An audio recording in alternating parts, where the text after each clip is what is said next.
Mais uma vez a todos, muito boa noite. Todos me ouvem bem? Espero que sim. Perfeitamente. Obrigado, André. Para quem não me conhece, eu me chamo Anselmo Pontes. Atualmente, atuo como conselheiro no CREA, pela Sociedade Brasileira de Meteorologia, no núcleo do Rio de Janeiro, no CREA do Rio de Janeiro, ok? Estou como vice-coordenador da CEAGRO, que é a Câmara Especializada de Agronomia, na qual a meteorologia está incluída juntamente com os colegas engenheiros agrônomos e também o pessoal da engenharia de pesca. E é bem legal a gente ter essa diversidade, nessa multidisciplinaridade, onde iremos falar, na noite de hoje, né, os desafios e avanços da meteorologia na agricultura, que será brilhantemente aí colocada para a gente pelo Luiz Felipe Rodrigues do Carmo, velho amigo aí de longa data da Meteoro aí, né? Recém-doutor em meteorologia pela Universidade Federal do Rio de Janeiro. Luiz, a palavra é toda sua, tá, meu amigo? Fique à vontade aí, tá certo? Eu peço a todos e a todas que estão nos ouvindo aí, participando conosco dessa live, que, por gentileza, coloquem seus microfones no modo mudo. E, ao final da apresentação, para quem desejar, pode fazer tanto perguntas via chat quanto oralmente, tá bom? Uma boa apresentação, Luiz, e uma boa palestra para todos nós.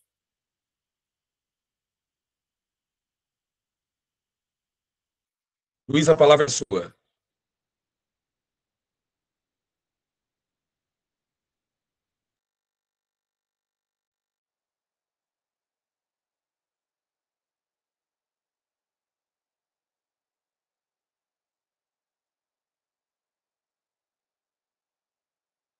Aí, agora sim. É que estava travado o microfone.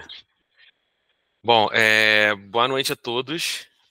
Primeiro, obrigado aí pelo convite, Anselmo. Muito bom aí estar apresentando para esse pessoal todo que está bastante motivado aí com os avanços da meteorologia na agricultura.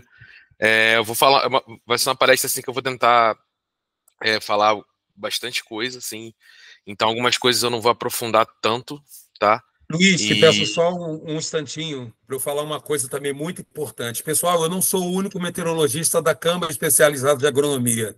Eu não poderia deixar de falar daqui também da professora Ana Cristina, do UFRJ, e do professor Wanderson, que junto atuamos aqui no CREA do Rio de Janeiro, tá? A professora Ana Cristina e o professor Wanderson, ambos da UFRJ, e atuamos juntos aqui na Câmara Especializada de Agronomia aqui no Rio de Janeiro. Obrigado, Luiz. Desculpe. tranquilo, Anselmo. Então, aí, só agradecendo a todos aí, tá, pelo convite.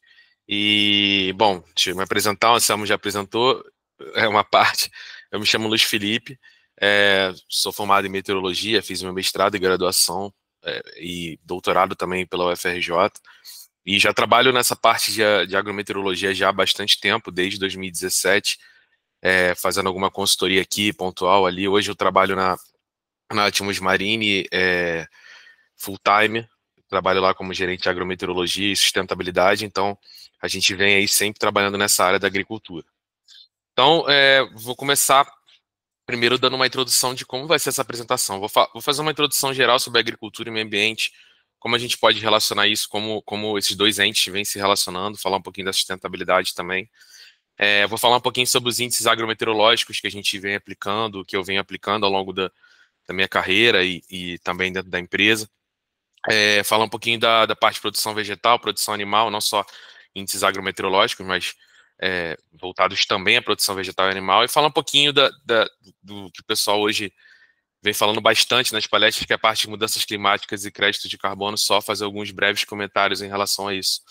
Eu acredito que tem uma galera que também queira saber dessas questões.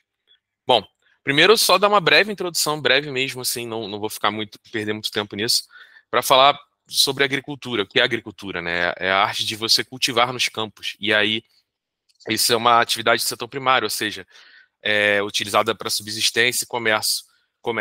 A agricultura, ela, na verdade, ela é muito voltada à produção vegetal, já a parte de produção animal é a pecuária. E aí, dentro disso, eu gosto sempre de mostrar essa figura, mostrei ela no meu mestrado na época, E essa figura acho que norteia muito o que vem acontecendo atualmente na área agrícola. Que é o seguinte, a gente tem aumentado, reforça aqui para a gente olhar aqui a partir dos anos 2000 aqui, a gente vem aumentando a produção, lembrando que a produção agrícola é área vezes produtividade, a gente vem aumentando a produção, ou seja, vem aumentando a área que a gente está explorando, mas a produtividade não vem seguindo a mesma tendência. O que significa isso? Significa que a gente está produzindo, está aumentando a área de produção, mas ao mesmo tempo a gente não está aumentando a nossa produtividade. E há alguns fatores que nós vamos até discutir hoje do porquê que isso não está acontecendo e como que a gente pode fazer para aumentar essa produtividade e, de fato, gerar mais lucro, gerar mais alimentos, etc., para a sociedade.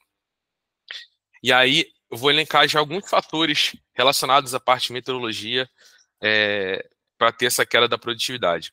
Um desses fatores é a ausência de irrigação ou então manejo inadequado de irrigação, alguns eventos meteorológicos extremos, como o que a gente presenciou há alguns meses no Rio Grande do Sul, parte de deficiência hídrica, que às vezes também está associada à parte de irrigação, um manejo inadequado, seja qualquer tipo, por exemplo, uma colheita num período que não é ideal, as variabilidades e as mudanças climáticas, dentre muitas outras coisas. E aí eu costumo sempre botar também essa figura, que eu também botei no meu mestrado, que a produtividade agrícola, eu vejo ela como um carro em movimento. E o meio ambiente, ele é a gasolina. Um carro não vai se locomover, um carro movido a gasolina, obviamente. Um carro não vai se locomover sem você colocar a gasolina.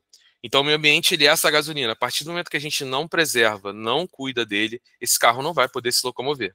E é exatamente o que vem acontecendo com a produtividade. Parte dessa produtividade vem caindo por conta das mudanças climáticas que a gente vem vendo acontecer, que a gente pensava que a gente ia ver muito mais lá na frente, a gente ia ver algumas coisas acontecendo nos dias atuais. E aí só também uma breve contextualização de marcos ambientais que a gente vem tendo. Não vou entrar muito no mérito de cada marco desse, mas para a gente ver que já é uma questão antiga essa questão ambiental. Não é de hoje que é uma preocupação mundial ou nacional. Isso já é uma preocupação antiga. E eu só vou elencar dois marcos importantes que a gente tem aqui nacionalmente, que é em 1991, que foi a Política Nacional de Meio Ambiente. Essa lei foi uma importante lei que avançou bem no campo ambiental. Até hoje, todos os dispositivos, ou praticamente todos, são válidos, com algumas correções. E a Constituição de 1988, que é considerada a Constituição Verde, porque ela tem vários dispositivos ambientais. Bom, e aí eu já começo fazendo uma pergunta. É possível a gente manter a harmonia entre o desenvolvimento econômico e social com a preservação do meio ambiente e equilíbrio ecológico? Essa pergunta nada mais é do que o princípio da sustentabilidade que a gente vai ver à frente. Só que antes de falar do princípio da sustentabilidade, a gente tem que definir o que é meio ambiente, já que a gente está falando sobre meio ambiente, sobre sustentabilidade, sobre agricultura. O meio ambiente, na PNMA, que eu acabei de citar, de 1981, ela fala que o meio ambiente é um conjunto de condições, leis, influências, interações de ordem física, química e biológica, que permite, abriga e rege a vida em todas essas formas. Em 2002, a resolução CONAMA 306, ela aumentou esse dispositivo, botando, por exemplo, a parte social, cultural e urbanística também. Ou seja, o meio ambiente é aquilo que abriga e rege a vida em todas as suas formas. Então, ele está interagindo diretamente com a gente e faz parte do nosso dia a dia, e o meio ambiente é a gente. A sustentabilidade, ela já foi, nesse relatório de Brundtland, citada de forma indireta e de forma bem direta na Política Nacional do Meio Ambiente, que nada mais é do que a compatibilização do desenvolvimento econômico e social com a preservação da qualidade do meio ambiente e do equilíbrio ecológico. Veja bem, a sustentabilidade ela não quer em nenhum momento barrar o desenvolvimento econômico agrícola ou de qualquer outro setor. A sustentabilidade ela quer que tudo seja crescente de forma igualitária. Então é importante a gente estar sempre versando a sustentabilidade em todas as nossas decisões. Opa, foi para frente. E aí tem a FAO, né, que é a Food and Agriculture Organization das Nações Unidas. Ela fala ainda, aumenta mais essa dimensão, falando que dentre os objetivos a gente precisa eliminar a fome, auxiliar os pequenos agricultores de forma geral, que hoje são os que mais sofrem com as mudanças climáticas, melhorar a produtividade agrícola dos pequenos agricultores e tornar a pesca e silvicultura e agricultura sustentáveis. Com isso, entendendo todos esses dispositivos, eu vou fazer uma pergunta agora que a gente vai responder ela no final dessa palestra. É possível, na prática, aplicar o princípio do desenvolvimento sustentável ou ele é só um princípio teórico? Eu já respondo que sim. Eu vou responder, né, dissertar melhor sobre isso lá no final. Mas sim, é possível a gente aplicar o princípio de desenvolvimento sustentado. Ou seja, manter uma evolução social, manter um aumento da questão financeira e também preservar o meio ambiente. A gente vai ver um pouco mais sobre isso. Bom, agora eu vou entrar na parte dos índices agrometeorológicos de forma geral. Então, assim, primeiro a gente precisa definir o que é agrometeorologia, qual é a relação dela. A agrometeorologia nada mais é do que a união da meteorologia com a agricultura, ou seja, a gente pega a relação que a meteorologia vai ter na atividade agrícola. Isso engloba, obviamente, tanto as condições de tempo como de clima. E o que ela vem buscando? Diversas coisas, mas eu citei 4 coisas importantes aqui. Primeiro, entender as variabilidades das mudanças climáticas, prever as condições de tempo que impactem nas atividades agrícolas, maximização da produção através do monitoramento das condições de tempo e planejamento do manejo agrícola. E aí eu vou voltar naquele slide que eu botei, da queda da produtividade. A gente sabe alguns dos motivos, tem muitos motivos, mas eu tô me atendo basicamente nos meteorológicos aqui, nos agrometeorológicos. E a grande pergunta que vem é como a gente muda esse quadro? E aí eu cito 4 questões aqui que a gente consegue mudar esse quadro. Primeiro, monitoramento. Segundo, informação com a própria sustentabilidade e previsão, ou seja, a gente prevê o que vem acontecer, se informar do que está acontecendo, entender o passado dentro dessa informação e também ir pelo princípio da sustentabilidade para também aumentar a produtividade agrícola. Aí eu vou só elenquei alguns dos índices agrometeorológicos que são usados hoje no dia a dia, que podem ser usados no dia a dia da produção, tanto animal, vegetal, do produtor como um todo. Então a gente tem os clássicos componentes de balanço hídrico, aptidão agroclimática e o zoneamento agrícola de risco climático, que é uma ferramenta política que a gente vai falar mais à frente, graugia para culturas, número de horas de frio, risco de doenças e pragas, enfim, vários índices que a gente pode desenvolver. Eu vou mostrar alguns deles aqui, porque obviamente não dá para mostrar todos. A gente já desenvolveu muitos índices desses e mais alguns que também não dá tempo da gente falar aqui. Mas assim, eu vou falar dos principais, vou mostrar algumas figuras, até para mostrar para vocês como isso pode ser apresentado e como isso pode ajudar nesse ente todo. Bom, primeiro aqui, vamos falar rapidamente do balanço hídrico, né? Aqui a gente tem aquela figura clássica de armazenamento, que aqui a gente tem todos os entes que estão contribuindo para o armazenamento no volume. Então a gente tem aqui escoamento superficial, a gente tem precipitação, orvalho, irrigação, evapotranspiração, drenagem lateral e profunda, ascensão capilar, enfim. Esses são todos os entes que estão ali contribuindo para aquele balanço hídrico. Eu não vou entrar na parte de equacionamento, de balanço, como a gente calcula toda a parte do balanço hídrico, porque eu acho que só isso dá uma palestra sozinha. Então eu vou falar de uma forma mais geral para a gente e dos principais entes dele, para a gente não ficar perdendo tanto tempo com isso, tá? Então vou começar falando do importante ente aqui que ajuda a gente a contabilizar essa questão hídrica, que é a evapotranspiração de referência ou potencial. A evapotranspiração nada mais é do que a união da evaporação com a transpiração das plantas. E ela tem uma importância muito, muito grande na atividade agrícola. Primeiro, para contabilizar essa questão hídrica, né, auxiliando no manejo de irrigação, e também no próprio cálculo de balanço hídrico, como eu falei nessa contabilização hídrica. Então, a gente consegue ver deficiência, excedente hídrico, negativo acumular, do armazenamento, alteração do armazenamento, todos esses fatores que a gente acaba retirando do balanço hídrico através da evapotranspiração. E as dificuldades são as medições e estimativa. Em relação à estimativa, a gente estava falando aqui da evapotranspiração de referência, mas a gente também tem a nossa evapotranspiração real, que é a quantidade realmente utilizada com ou sem restrição hídrica. A gente tem também a evapotranspiração da cultura e a de referência ao potencial que a gente falou agora. Então aqui tem a forma que a gente calcula essa evapotranspiração real. A gente pode calcular aqui direto do ET0, né, com os coeficientes de restrição hídrica e de cultura, ou calcular através da ETC, que é a evapotranspiração da cultura.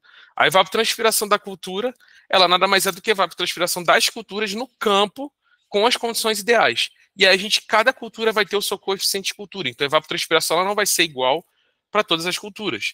E inclusive para uma determinada cultura, cada fase dela tem uma evapotranspiração e uma demanda diferente. Então é importante saber que essa evapotranspiração da cultura é o que vai dar para a gente maior assertividade em relação a esse padrão.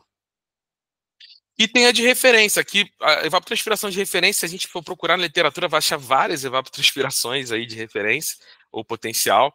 E aí eu estou elencando duas aqui, que é a de Pina-Montiff, que a gente encontra na FAO, e a de Hargreaves e Samani. Então a gente vai ter diversos fatores e diversas formas de calcular, enfim, mas essas acho que são as que a gente mais encontra aí na literatura. Vou falar um pouquinho da aptidão também, que eu vou mostrar alguns resultados que eu tive no meu trabalho de 2019, que a gente calculou a aptidão térmica e hídrica lá para o município de Cachoeira de Macacu, e aí a gente estabeleceu lá relações agroclimáticas lá para a região. E a aptidão térmica, na verdade, a gente vai ver se é apto ou inapto, de acordo com as temperaturas basais da cultura, ou temperatura base. A aptidão hídrica, a gente vai ver se aquela região ela tem alguma demanda hídrica, se ela é restrita ou necessita de irrigação naquele determinado mês, ou se ela é apta ou favorável. Lógico que a gente sabe que a climatologia é diferente das condições de tempo.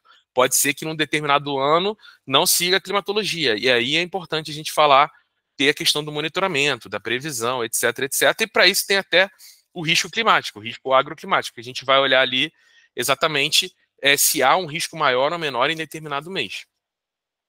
Aqui é só mostrando também que nesse trabalho eu acabei calculando o coeficiente de cultura por dia da cultura, eu pegava o ciclo dela lá na fazenda, numa fazenda lá de Cachoeiras de Macacu, no distrito de Água Brasil, e aí eu calculava esse coeficiente de cultura diariamente de acordo com o ciclo dela e fazia essas correções com o dia inicial, dia final, pegava essa curva, fazia todas essas relações para calcular esse coeficiente de cultura e ter um valor de ETC e de todos os índices, todas as componentes do balanço hídrico de forma mais acurada.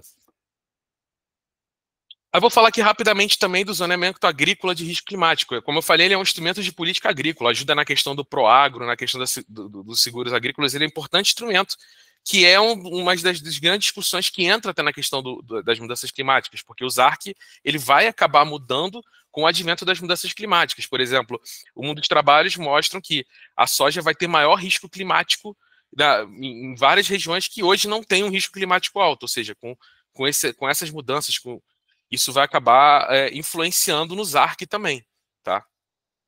Aqui é só um exemplo de como a gente pode, de visualização do ZARC, que eu peguei lá do mapa.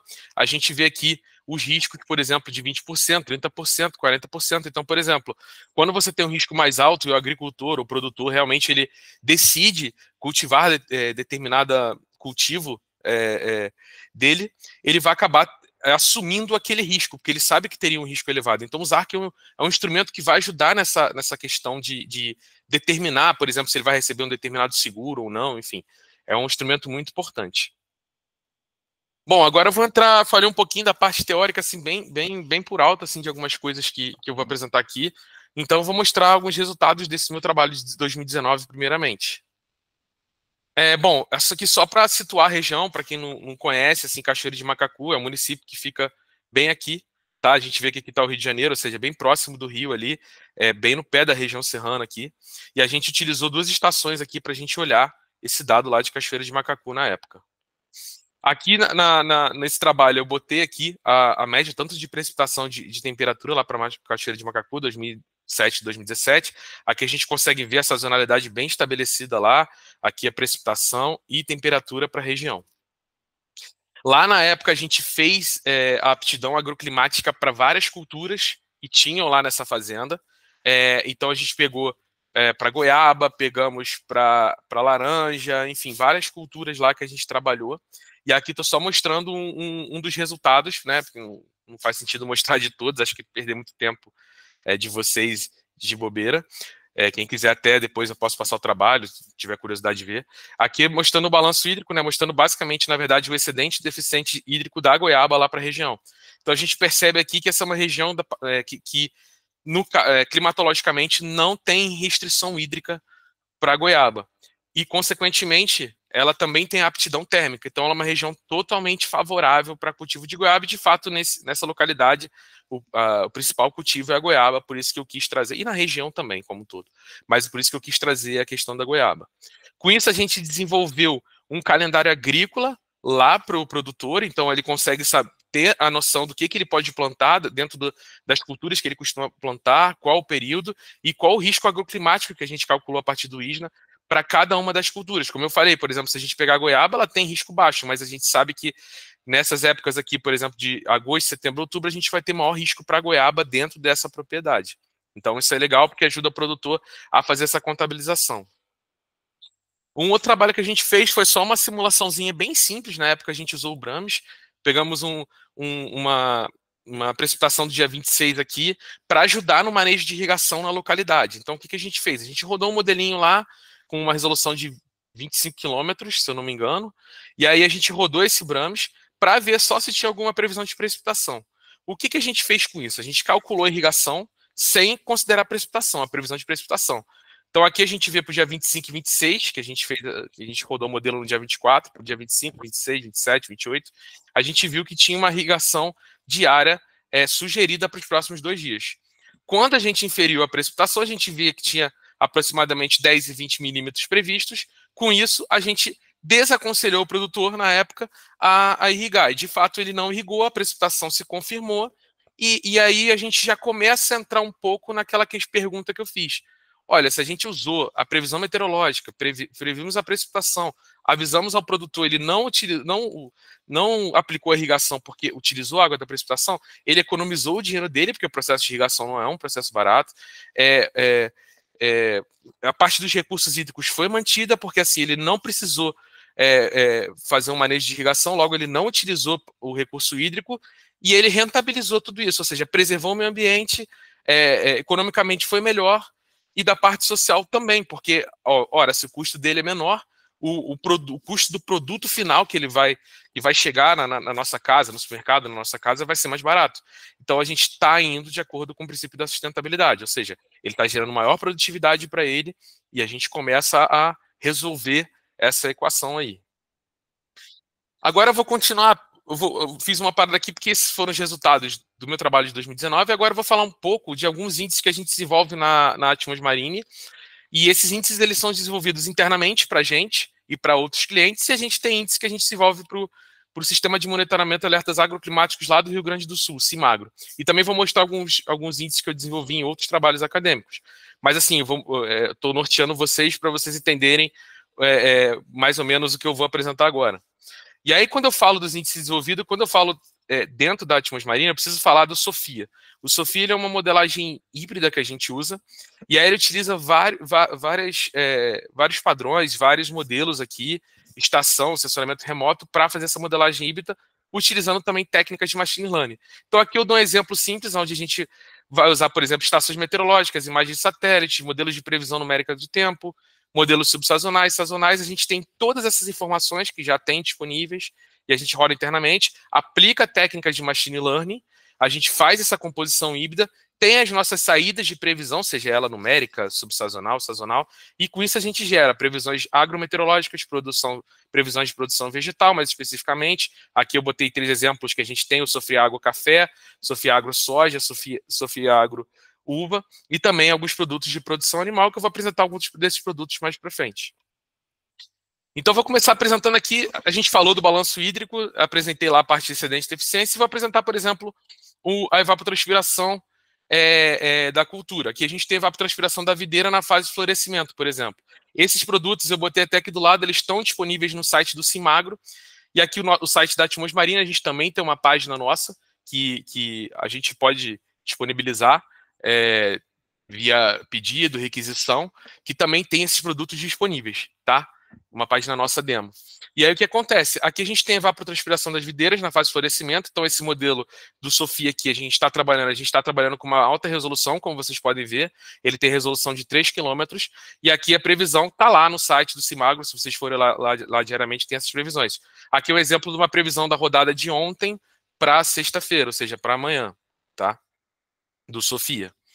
Aqui a gente também faz isso de forma diária, mas a gente também faz previsões sazonais. Então aqui um exemplo simples aqui é graus dias acumulados, que a gente acompanha tanto diariamente nas previsões, a gente acompanha via estação, via previsão numérica, como a gente também contabiliza isso e faz a previsão mensal. Então aqui eu botei o exemplo do café lá para Minas Gerais, aqui são os pontos dos 5 estados de maior produção lá, que é Patrocínio, Manhuaçu, Monte Carmelo, Campos Gerais e Araguari. E aqui é um exemplo que eu gostaria de dizer. Os graus de dias acumulados, eles são diferentes para cada espécie. Café, ele tem, por exemplo, o café arábica e o café canéfora, que tem a cultivar do Conilon. Então aqui, por exemplo, o grau dia de cada um desses tipos vai ser diferente. Enquanto, por exemplo, aqui um exemplo simples é o do conilon. O conilon ele demanda 2.500 graus dia desde a floração até a colheita, aproximadamente, tá? Alguns estudos dão valores mais precisos aí, mas é sempre ali em torno de 2.500 graus dia. Então a gente sabe que aquela determinada cultura precisa acumular esse valor de graus dia para conseguir ter uma colheita ideal. Então aqui é um exemplo do acumulado mensal, que a gente chega aqui em alguns pontos aqui a mais de 300 graus acumulados. E isso a gente acompanha, e o Sofia também dá esse tipo de previsão. Outra aplicação importante, eu peguei lá do Cimagro, uma estação deles de Ulha Negra lá, a gente tem o número de horas de frio. Algumas culturas necessitam acumular horas de frio no seu estágio de dormência, como, por exemplo, as videiras. A uva precisa, dentro do estágio de dormência, que ali é entre abril e setembro, por exemplo, lá no Rio Grande do Sul, acumular horas de frio. Um exemplo simples, por exemplo, uma uva do tipo Cabernet precisa acumular 400 horas aproximadamente de frio, enquanto uma do tipo Chardonnay precisa acumular 150 horas de frio.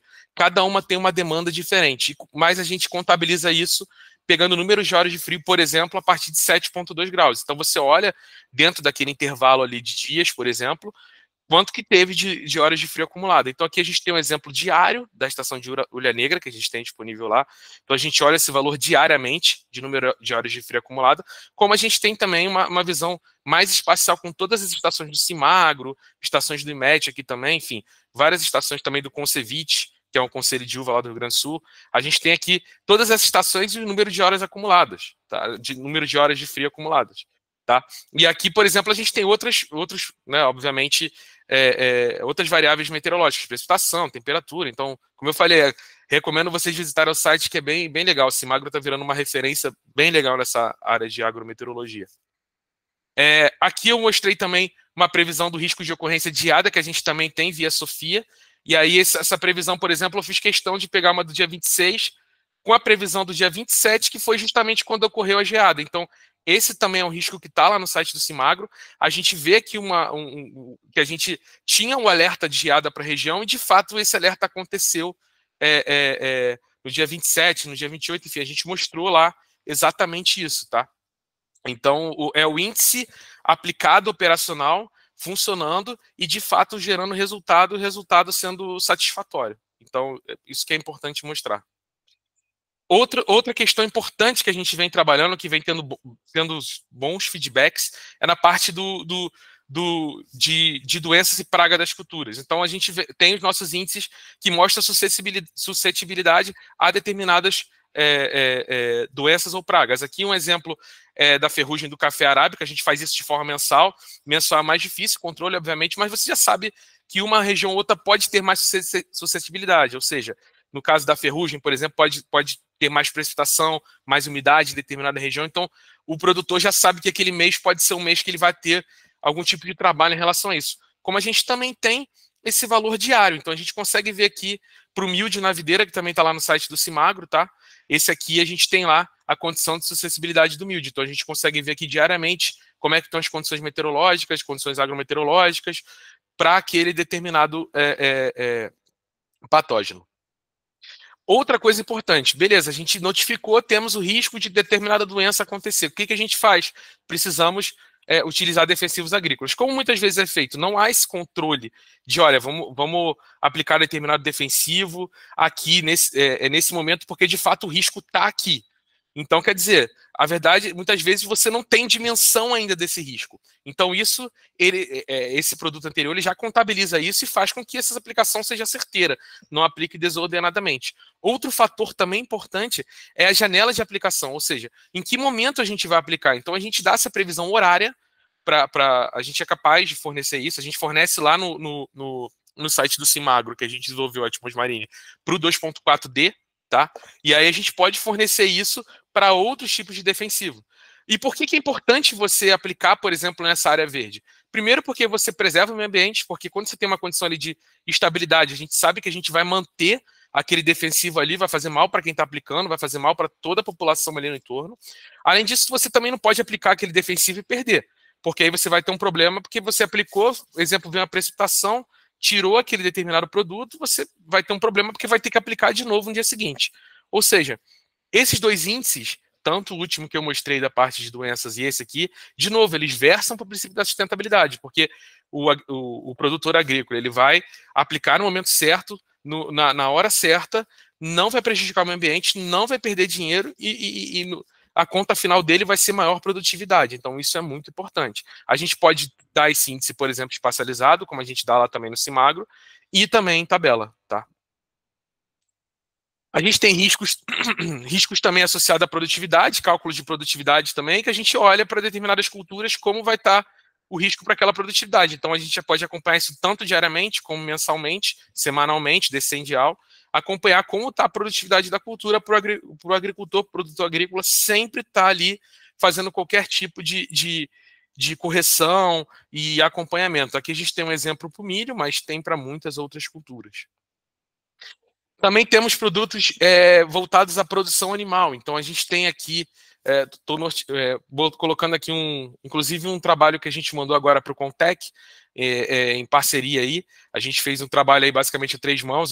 Foi o pessoal do Simagro, o pessoal da Encaperla do Espírito Santo, que também ajudou a contribuir nesse trabalho, mais a gente aqui da Atimos Marinho. Então, a gente fez esse trabalho que foi para a doença de Newcastle, que é uma doença que ocorreu nas aves lá do Rio Grande do Sul. Foi uma doença que levou 14 mil aves a óbito. Você teve um controle sanitário ali, aconteceu no município de Antagorda, e é uma doença muito crítica para as aves. Estava extinta desde 2006 aqui no Brasil, e essa doença agora voltou. E a gente está trabalhando tanto com as questões meteorológicas, agrometeorológicas, como também o tipo de cultivo que aquela determinada ave tem na avicultura. Então, por exemplo, se aquela ave é vacinada ou não vacinada para aquela doença. DNC tem vacina. Então, se você não vacinou, você está assumindo um risco. Se esse sistema é extensivo ou intensivo, se ela é criada no ambiente aberto, ou se é criada no ambiente fechado, tudo isso demanda riscos diferentes. E a gente contabiliza tudo isso no índice que a gente desenvolveu. E aí eu peguei só uma figura aqui do resultado que a gente gerou. A gente percebe aqui que na região de Antagorda e no seu entorno a gente tinha realmente condições favoráveis para a proliferação desse vírus. Então é importante, claro, que não é uma questão meteorológica que vai fazer um vírus se disseminar, mas ela vai ajudar na disseminação, vai se disseminar mais rápido e pode gerar um problema sanitário sério. Isso ajuda muito, pode ajudar muito as secretarias de agricultura nesse monitoramento, porque se você vê ali quais áreas são mais suscetíveis, você pode intensificar uma fiscalização naquelas determinadas áreas. A gente também tem o Tio Index, que é voltado principalmente as ovelhas nas 72 horas do início de vida delas. Esse índice é muito importante porque a mortalidade é muito alta se você não tem condições térmicas, hídricas específicas. Então, assim, por exemplo, se esse valor ultrapassa 1.200 aqui, que é esse limiar aqui, a mortalidade é de mais de 73%. Então, esse índice também está lá no site do Simagro e também gera alertas para esse tipo de cultivo. E aí eu vou falar, só para fechar aqui, um pouquinho sobre mudanças climáticas e crédito de carbono. Não vou entrar muito nesse assunto, mas assim, vou falar um pouquinho de algumas questões que a gente já vem verificando que podem acontecer no futuro na questão das mudanças climáticas. Então aqui peguei um exemplo, só dando um exemplo aqui teórico aqui de um cenário de aumento de temperatura do CMP6 lá, qualquer um daqueles SSPs. A gente, por exemplo, vai ter em algumas bacias diminuição de vazão. Isso vai impactar no manejo de irrigação, porque você vai ter menor disponibilidade hídrica. Então, quer dizer, isso vai impactar não só na parte da produção, mas também toda a sociedade que depende de uma determinada bacia, que é o que a gente tem visto em várias regiões lá do norte do Brasil, em várias bacias lá que estão passando por um período de seca. A gente tem uma estimativa de perda de bilhões em razão da queda da produtividade. Quando eu falo queda da produtividade, ela é também por causa das questões ambientais, isso principalmente, inclusive, por causa das questões ambientais, por causa das mudanças climáticas. Então, isso é uma questão que precisa ser tratada. O produtor ele tem que ver essa questão das mudanças climáticas não apenas só por uma questão da sociedade, mas sim da produtividade dele. É uma questão que envolve sociedade mais produtividade. É emergencial isso. A gente precisa tomar medidas urgentes. E a SAD e Pinto, por exemplo, falam que todas as culturas sofrerão uma diminuição da área favorável ao plantio, com exceção da cana e mandioca. Ou seja, a gente vai ter culturas que vão ter maior risco agroclimático, vão diminuir a sua área de cultivo, com exceção da cana e da mandioca. E também vai ter uma outra questão interessante, que é o deslocamento de culturas. Hoje, por exemplo, a gente tem café lá, principalmente em Minas Gerais e Espírito Santo. Se você pegar um determinado cenário de mudanças climáticas, uma questão mais complexa, você pode ter café no Rio Grande do Sul como a principal área. Então, quer dizer, você precisa repensar todo o teu planejamento agrícola. Além do que eu já tinha falado, a redução da soja, não só no Rio Grande do Sul, como no Brasil. Você vai ter ali uma área de maior risco. Então, isso é bem complexo. Na uva, por exemplo, eu já venho vendo alguns estudos que pode ter um aumento do oídio nas videiras no Rio Grande do Sul e diminuição do tamanho das frutas da uva. Por que isso? O oídio, ao contrário do míldio que eu mostrei, ele tem uma temperatura um pouco maior de demanda para ele ocorrer e também uma umidade menor. O que isso implica? Se a gente está no cenário de aumento de temperatura, a gente pode ter um aumento de oídio. Então, assim, os produtores agrícolas da região vão ter que tomar medidas mais severas em relação a isso. Além da diminuição do tamanho dos frutos da uva. O que acontece? O fruto da uva, o desenvolvimento, o tamanho dele se dá uma das causas que mais prejudica a amplitude térmica. Se a gente vê em vários estudos que a gente está aumentando essa questão de extremos, ou seja, você está aumentando também essa parte da amplitude térmica. E aí você vai prejudicar a questão do tamanho dos frutos da uva. Além disso, uma das regiões mais prejudicadas vai ser a região Nordeste, que vai aumentar em muito a sua área de inaptidão, ou seja, vai ter diminuição grande das culturas do milho, arroz, feijão, algodão, girassol, e aí vai criar um problema não só para a produção, mas também para toda a sociedade, toda a parte social da região Nordeste. Em relação ao crédito de carbono, ele agora vem sendo muito falado, pode ser um mecanismo que ajude nessa questão das mudanças climáticas. Para quem não sabe, um crédito de carbono representa 1 tonelada de carbono que deixou de ser emitida para a atmosfera, por exemplo. E aí existem várias ações que podem ajudar, por exemplo, nessa diminuição do carbono. E aí uma dessas ações é a redução de desmatamento. Aí eu vou fazer só uma breve observação, que agora, em 31 de 12 de 2024, vai entrar em vigor essa Deforestation Free Products, que é um regulamento que saiu lá na União Europeia, onde eles só vão poder importar produtos livres de desmatamento. O que isso significa? Significa que se você tem uma área lá que você vai produzir soja, por exemplo, que você desmatou naquela área, você não vai conseguir mais exportar o seu produto para a Europa. Então, isso vai impactar diretamente, vai ser uma medida que talvez ajude muito nesse contexto das mudanças climáticas. Além disso, recuperação de áreas degradadas, uma determinada propriedade que um produtor, de repente, aumente uma área de reserva legal, enfim, esses tipos de medida também podem melhorar esse aprisionamento do carbono, ou seja, captar esse carbono da atmosfera. E também algumas ações de manejo sustentável do solo, por exemplo, aumento da profundidade radicular, taxa de filtração, cobertura de solo, que vai acabar aumentando a conservação dos recursos hídricos do solo e também vai ajudar a concentrar mais carbono no solo. Além das ações de plantio direto, que você não vai devolver o solo, né? Então o que vai acontecer? Você vai ter ali mais oportunidades de aprisionar carbono também no solo. Então, isso ajuda a gerar também créditos de carbono.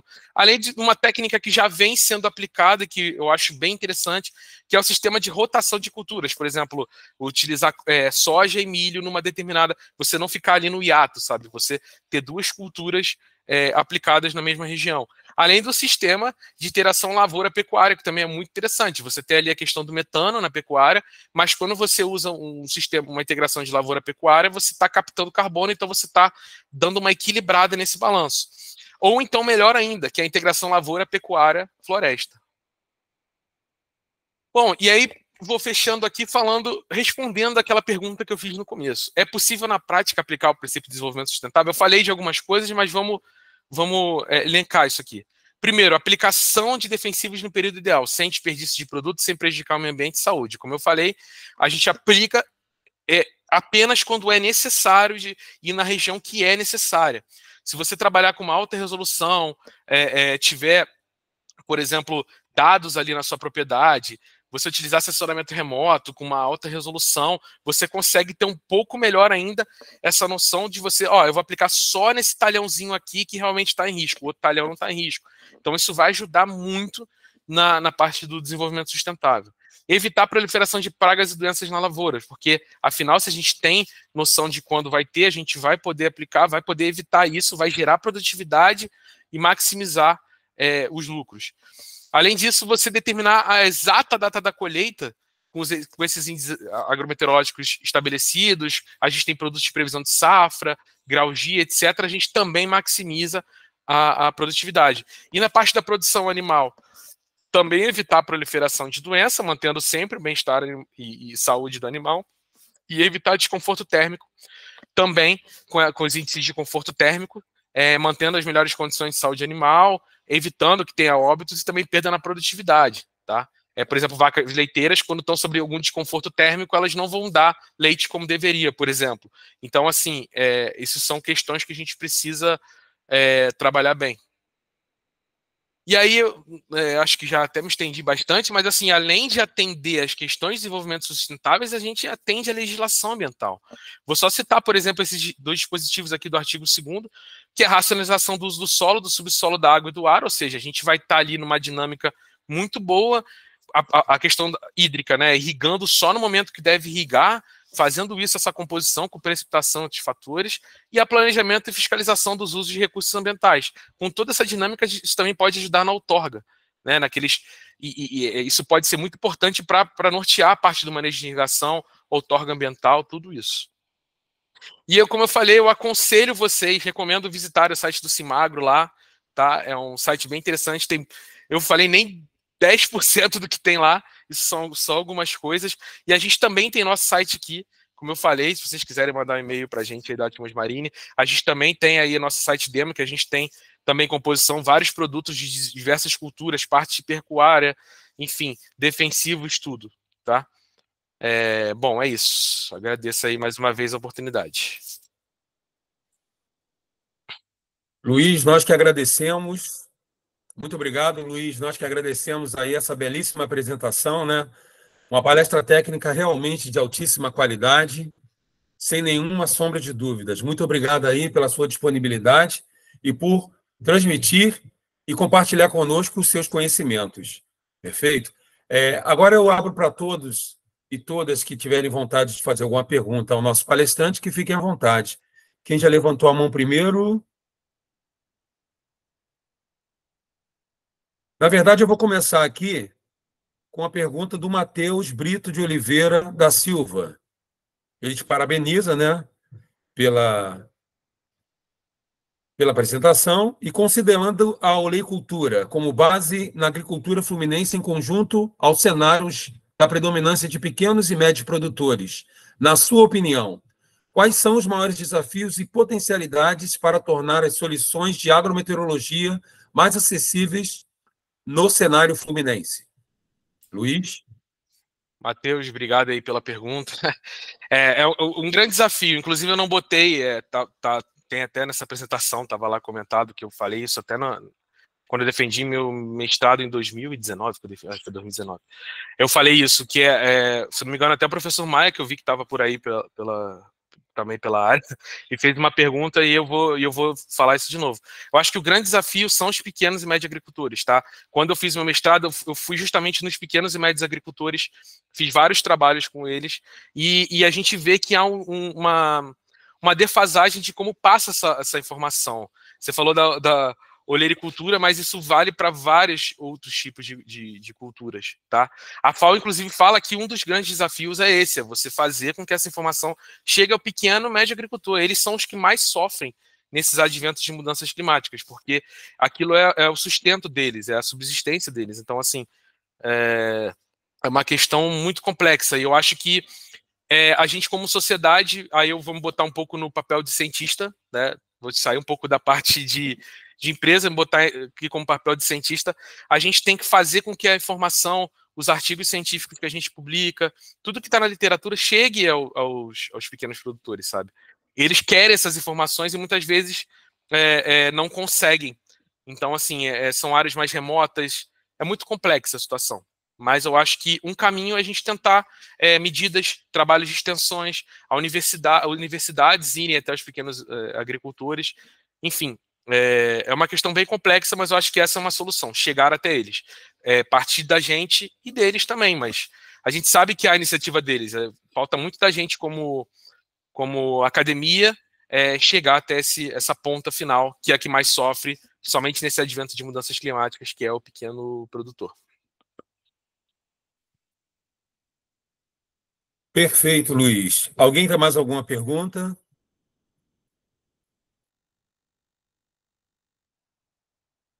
Suzana colocou algo aqui no chat aqui. E sobre grandes produtores, tem procura e aplicação desse tipo de estudo visando a sustentabilidade ou só o lucro? Então, Suzana, o que vem acontecendo agora, e eu posso presenciar isso trabalhando um pouco na área, é que está mudando um pouco essa mentalidade do grande produtor. Assim, ele está começando a ver que ele está sofrendo por conta das mudanças climáticas. O Rio Grande do Sul é o grande exemplo disso. O Rio Grande do Sul passou agora por um período complexo, onde quem perdeu, além da população, da questão social, das vidas, infelizmente, que foram perdidas, teve a questão dos produtores agrícolas, que eles estão perdendo muito e perderam muito por conta das chuvas que ocorreram. Então, assim, eles estão começando a perceber isso, há uma mudança, sim, e uma questão que, se eu não me engano, foi no CEPAM semana passada, não lembro se foi o Santiago Assad, não lembro qual dos dois falaram, mas um dos dois falaram que é muito interessante, assim, a questão principal é a produtividade. O produtor, seja ele pequeno, grande ou médio porte, ele está perdendo produtividade, ele está perdendo não só para a questão de, como eu falei, de subsistência do pequeno produtor, mas o grande produtor está perdendo muito dinheiro por conta de medidas que ele poderia tomar. Como eu falei, por exemplo, do plantio direto, uma medida que vai gerar produtividade. E ali você pode, inclusive, rentabilizar isso através de crédito de carbono, de outras ações, enfim. Você pode tentar rentabilizar isso de alguma forma. Tá? Então, assim, é uma mudança que ela não é instantânea, mas ela vem acontecendo e é muito bom ver a agricultura tomando esse rumo também, tá? É muito bom a gente ver a agricultura não é um vilão. Às vezes eu vejo as pessoas falando, não, porque a agricultura é o nosso grande vilão, o agro é que acaba com tudo. A gente tem sim problemas, mas a gente vê que está tendo uma mudança positiva. Alguns produtores estão sim começando a ver a importância da questão climática na sua produção. Então, é uma questão complexa, mas eu vejo assim, eu sou um pouco mais otimista, tá? Eu vejo que as coisas estão indo meio que não no ritmo ideal, mas estão indo num caminho certo. Perfeito. O Leonardo Lopes, o nosso presidente aqui da Associação de Agrônomos do Estado do Rio de Janeiro, ele colocou aqui também no chat que só para registrar que o monitoramento para determinar o momento de controle fitossanitário é quando a praga ou doença atinge o nível de dano econômico. Exato. Certo? Ele colocou aqui também apenas para registrar. Bem legal, Léo. Muito obrigado aí pela participação. Mais alguma pergunta, pessoal, para o nosso palestrante?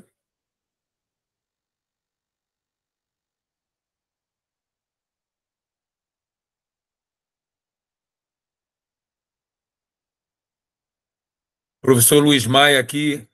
Grande Maia, obrigado. Parabenizo a apresentação, né? Isso. Obrigado aí, professor Maia. Muito do que eu aprendi aí foi com o professor Maia, ele estava, inclusive, na minha banca de mestrado, e o Maia me ensinou bastante coisa, principalmente nessa parte de legislação ambiental aí. O Maia é fera e me ensinou bastante coisa, Maia. Muitas das coisas que você falou lá até hoje eu levo para a minha vida acadêmica, profissional. Então, assim, bem legal ver você aqui, professor. Obrigado aí pela presença. Muito legal também. Eu quero aproveitar o momento, mais uma vez, agradecer ao Luiz Felipe. Tá, Luiz, muito obrigado aí por ter aberto esse caminho aí para a gente aí, por ter sido a cobaia dos meteorologistas aqui, né, da gente aqui da Seagro, aqui, do pessoal aqui da Seagro, né, da Câmara Especializada de Agronomia, né? Assim como o professor Maia também falou da professora Célia, também especialista em agrometeorologia do UFRJ, professor Gustavo também, que eu vi aqui, que ele também está na nossa live aqui, que serão com certeza um dos próximos convidados nossos aqui também, para fazerem parte aqui e também deixarem um pouco aqui, abrilhantarem essa nossa live. O nosso objetivo é essa interação aqui, né? A gente também interagir para mostrar, porque quando a gente escuta falar de previsão, quando a gente escuta falar de meteorologia, a primeira palavra que vem, o primeiro jargão que vem na cabeça de qualquer outro profissional é que nós somos apenas ligados com previsão do tempo. E olha os nossos campos de multidisciplinaridade das quais nós fazemos parte, né? Luizão faz parte dentro da parte relacionada com agrometeorologia. Eu estou trabalhando agora com com gestão de processos, muito bem ligado dentro da área tanto da qualidade do ar quanto da energia nuclear, né, na geração na transição energética. Então, é bem legal para a gente ver onde todos os meteorologistas estão imbuídos. E, claro que aqui na SEAGRO a gente não poderia deixar de mostrar os meteorologistas, né, de formação, ou seja, aquela galera que se graduou em meteorologia mesmo, que está lá desde o fraldinha mesmo fazendo a meteorologia e que está envolvido na agrometeorologia. Então, é bem legal aí. Eu te agradeço, Luiz, mais uma vez esse desafio. Agradeço a todos aí pela presença, tá? E em breve teremos outras lives aí para a gente poder, juntos, tá ok? Fazer parte aí e continuar, né, trabalhando juntos, porque, mais uma vez, o objetivo principal do CREA é dar todo o apoio profissional a cada um dos profissionais em atuação. Esse é o nosso objetivo. Sabemos que o desafio é grande, sabemos que esse momento pós-pandemia ainda é muito turbulento em todos os aspectos profissionais e salariais, nós temos plena consciência disso, mas é isso, né? Devagar e juntos, nós somos presentes e somos mais. Beleza, pessoal? Um grande abraço a todos e, mais uma vez, muito obrigado pela presença. Obrigado aí. E é sempre bom também ter multidisciplinaridade. É legal como o comentário do Léo aí, que certamente é um comentário mais voltado à área de agronomia, né? E eu, como meteorologista, não sou agrônomo. A gente aprende um pouquinho, então é muito legal a gente ter essa multidisciplinaridade também, assim, não só da meteorologia, mas interagir com a parte da agronomia, engenheiro ambiental, enfim, todo mundo é super bem-vindo. Tá certo, gente. Um grande abraço. Até logo. Tchau, tchau. Valeu.